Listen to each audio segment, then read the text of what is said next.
Bocah 8 tahun diseret dan dilempar dari kereta api, melawan saat hendak diruda paksa di toilet.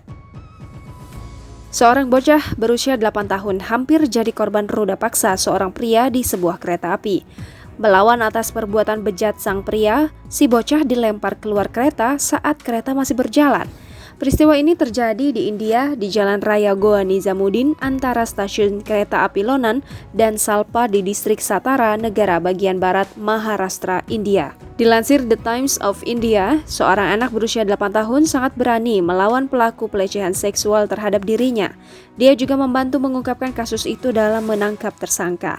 Malam itu anak berusia 8 tahun tersebut dan seluruh keluarganya sedang tertidur di kereta api ketika seorang pria aneh tiba-tiba mendekati mereka. Pria ini membawa gadis kecil itu ke toilet di kereta, namun tidak ada yang menyadarinya karena mereka tidur terlalu nyenyak. Setelah itu, pria tersebut mulai melecehkan gadis kecil itu secara seksual dan memaksa anak tersebut untuk berhubungan badan dengannya.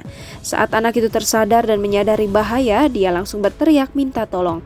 Pada saat yang sama, dia juga melawan pria itu dengan sengit.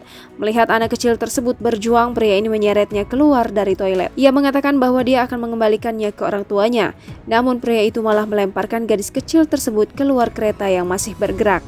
Untungnya saat itu kereta berjalan lambat sehingga gadis kecil tersebut tidak terluka parah. Sekitar pukul 6 pagi pada 1 Juni, orang-orang yang tinggal di dekat lokasi kejadian menemukan anak kecil tersebut berbaring di sebelah rel kereta api.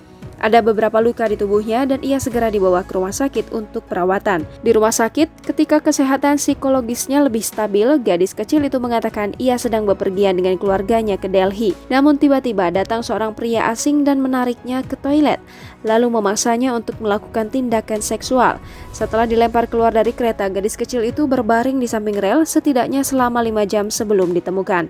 Ia juga menjelaskan secara rinci apa yang ia ingat tentang tersangka untuk membantu polisi dalam penyelidikan. Setelah memastikan jadwal kereta yang dinaiki gadis kecil tersebut, polisi distrik Satara segera memberitahu kondektur kereta. Polisi memerintahkan agar tidak ada yang turun dari kereta dan kemudian melancarkan operasi pencarian. Jangan lupa subscribe, share, komen, dan like ya!